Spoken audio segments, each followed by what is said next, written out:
జయశంకర్ భూపాలపల్లి జిల్లా మహాదేవపురం మండలంలోని ప్రభుత్వ డిగ్రీ కళాశాలలో కాటారం డీఎస్పీ రామ్మోహన్ రెడ్డి, ఎస్ఐ పవన్ కుమార్ ఆధ్వర్యంలో యాంటీ డ్రగ్స్ కార్యక్రమం నిర్వహించారు.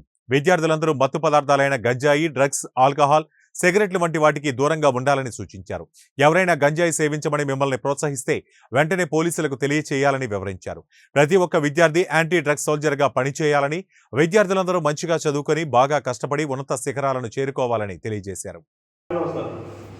అలాంటి మీరు ఈ చెడు అలవాట్లకు బానిసై మీరు కూడా వాళ్ళలో కలిసిపోతున్నారు. ఎట్టి పరిస్థితుల్లో కూడా మన రాష్ట్రంలో డ్రగ్స్ని మాత్రం మనము ఎంటర్టైన్ చేయకూడదు.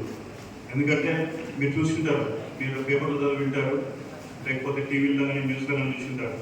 ఈ ప్రపంచంలో ముఖ్యంగా లాటిన్ అమెరికన్ కంట్రీస్, కొలంబియా, తర్వాత బ్రెజిల్, ఈక్వెడార్, నైజీరియా, అదేవిధంగా కొన్ని ఆఫ్రికన్ కంట్రీస్ ఉన్నాయి. డ్రగ్స్కి అలవాటు పడినటువంటి యువతతోని ఆ యొక్క దేశాలు విలువెల్లాడిపోతున్నాయి. ఇప్పుడు ఈ సమాజంలో చూసినట్టయితే ఈ దేశాలు చాలా విలువెల్లాడిపోతున్నాయి. వాటి యొక్క ఆర్థిక పరిస్థితి కానీ వాటి యొక్క భవిష్యత్తు కానీ పూర్తిగా నాశనం అయిపోయింది. అదేవిధంగా దానికి సంబంధించి అనేకమైనటువంటి నేరాలు మీరు ఈక్వెడార్లో చూసింటారు. అంటే ఒక మామూలుగా న్యూస్లో కానీ లేకపోతే ఎక్కడన్నా టీవీ న్యూస్లో కానీ లేదంటే పేపర్లో కానీ చూసింటారు. ఆ డ్రగ్స్ విషయంలో కానీ ట్రాన్స్పోర్టేషన్ విషయంలో అనేకమైనటువంటి ఫైరింగ్ జరుగుతాయి డైలీ.